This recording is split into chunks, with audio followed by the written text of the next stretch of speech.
Hello, welcome to another episode of Holly D Live under the Seriousness Podcast.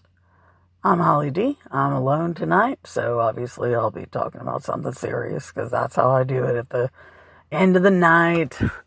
Not every night, but I want to start getting some sort of schedule going on with my life. I gotta get my fucking life together. But anyway, I know I've spoken on this subject before, but it's really heavy on my heart today, so I thought I would share it. I found this really cool website that talks about separation from relationships. And, I mean, it talks about a twin flame relationship, which is, some people don't believe in twin flames, but I do because I was in a relationship with my twin flame. I know it was my twin flame because you just know. It's, yeah, if you want to, here's some stuff that I am learning here. Like, it's really deep and intense.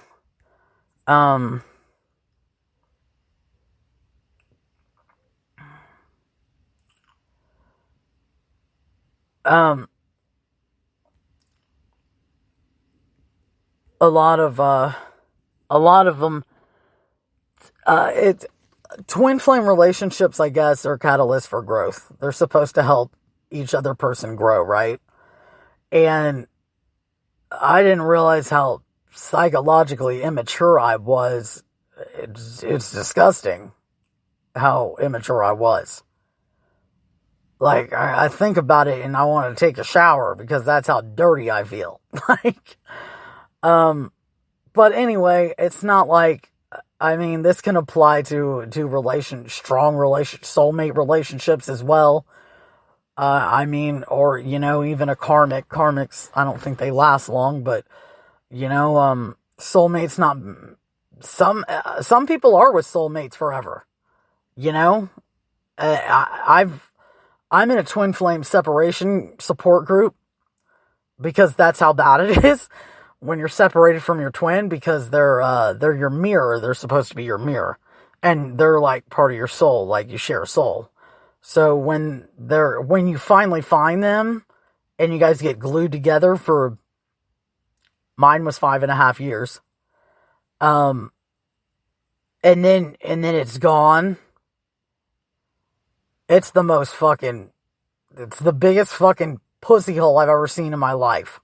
In your heart, dude. It's just, it'll rip you the fuck out. Just like any relationship. But yeah, it says twin flame relationships are defined by respect, equality, negotiation, and healthy boundaries. I had none of that. I didn't have respect for my person. I didn't negotiate with my person. I wanted everything to be my way or the highway. I didn't have any healthy boundaries. And I was codependent.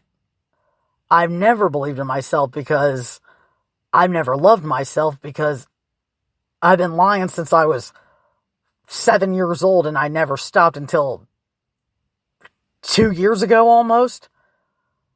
Telling as much brutal truth as I possibly can. And what I've done and who I've lied to, people that I should never have lied to. Like, I should have never lied to my person, ever.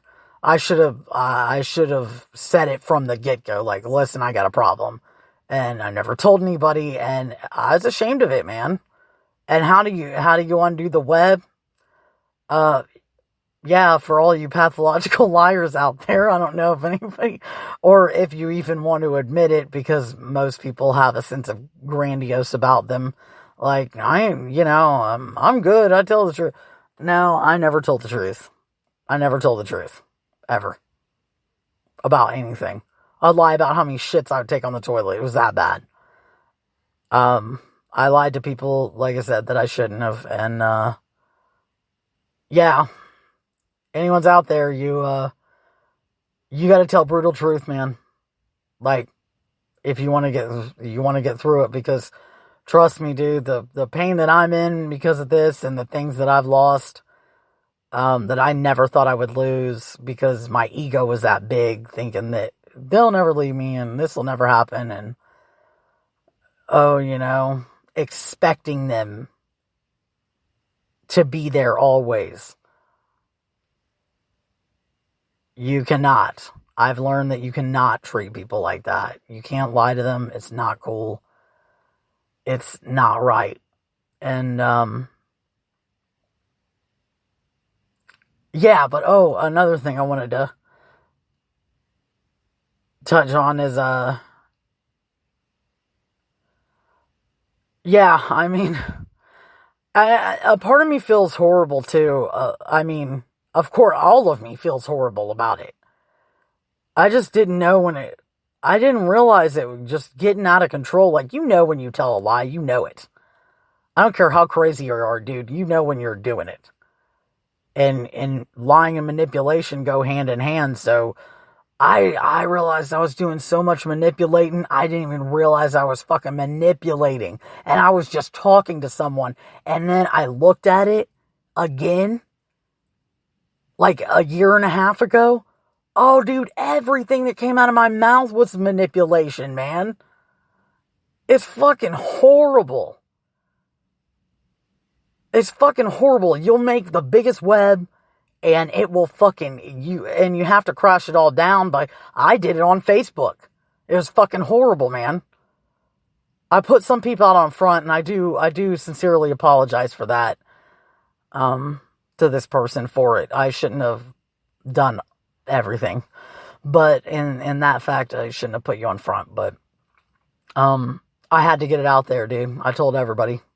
I made a huge Facebook post for I don't even know how many fucking people to see, and people talk shit. That's a fact. So, shit rocks and rolls, and I thought I wouldn't have anybody after that, but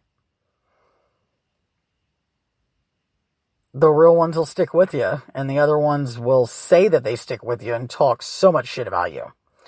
But anyway, yeah, 5 causes of twin flame separation. Let's see where we are here. 7:27. All right. One of the most painful stages in the twin flame, in any relationship, but in this specific one, is the runner or the chaser.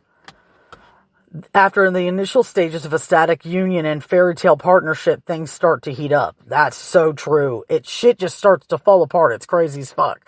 Egos begin to clash, core wounds, insecurities. I had so many insecurities because I was trying to keep track of all the fucking lies that I told. And traumas are rubbed raw. Shadow selves lash out. If you don't know what a shadow self is, definitely look it up. It's a hard one to explain. Drama and dysfunction it doesn't work. A relationship won't work on that.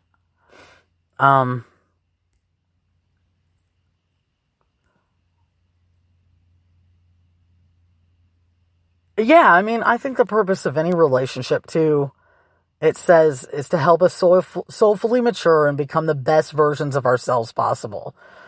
When you meet a person that you love, or your soulmate, or whoever the fuck it is that makes you so happy and complete, that's the completeness. That's my favorite part. And I'm not complete anymore. They make you want to be better for them. You want to be better for them. You want to be the best person ever for them or their children or, whoever. Oh, listen to this. Our twin flames also applies to anything, help to ruthlessly expose the dark, disowned, fractured parts of ourselves that we've hidden away. For example, I hid away the compulsive lying, and that came out on my twin flame. It was fucking horrible. And I wasn't ready to accept it when it happened, so I didn't just say shit. I acted like a fucking psychopath. Not only that, but our twin flames provoke our inner growth by unintentionally irking us. The anger we feel towards them is only really a reflection of the anger we feel towards ourselves. Sometimes one or both partners become so infuriated and incapable of coexisting that they separate. Okay, first reason for it. Psychological and spiritual immaturity. This could be for anything. Absolutely. I didn't have any of that.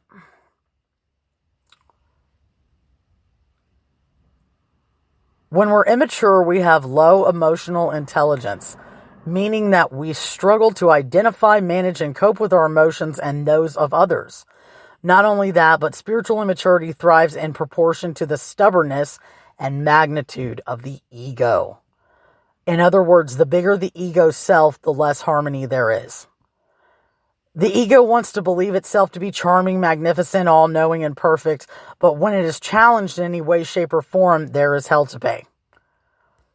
That is really good.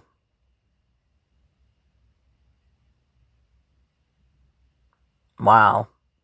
I'm just learning all about you're learning with me. Number 2, lack of self-love and respect. Didn't love myself, fucking despised myself, wanted to kill myself, but couldn't do that.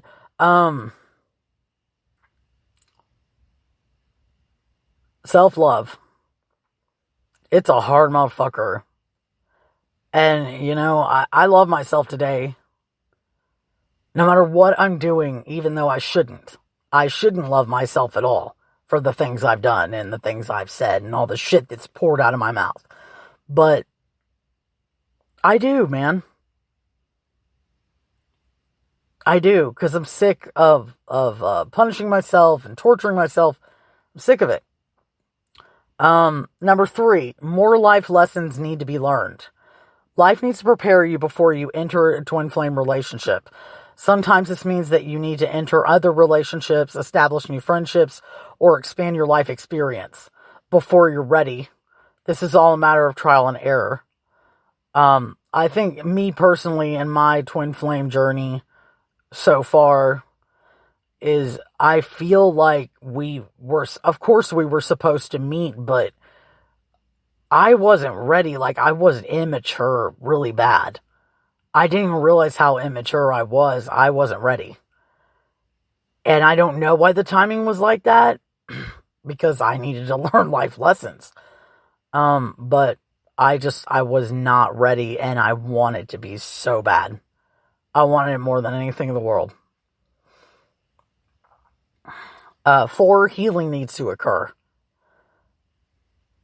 Sometimes our twin flames show up at the point in our life when we're suffering immensely.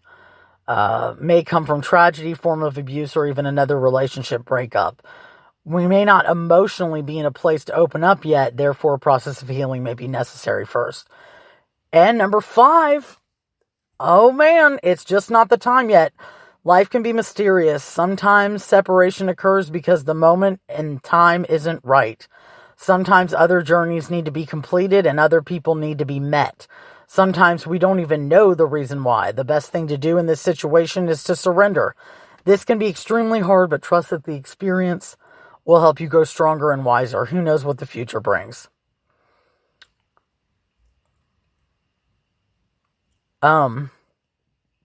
Thanks, guys, for letting me read that. I appreciate it. What I got? 1 minute and 10 seconds. Yeah. It's out there for y'all.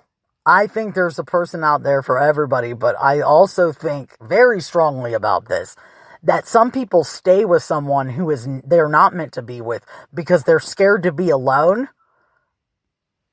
And that fear of being alone paralyzes them into staying in that relationship for years and years, and you miss the one that you're supposed to be with because you're already with somebody else, tied up in all that fucking destruction and all that arguing. I say cut it. But thanks for listening. And this is Holly D Live. I'm signing off. Have a great night. Peace.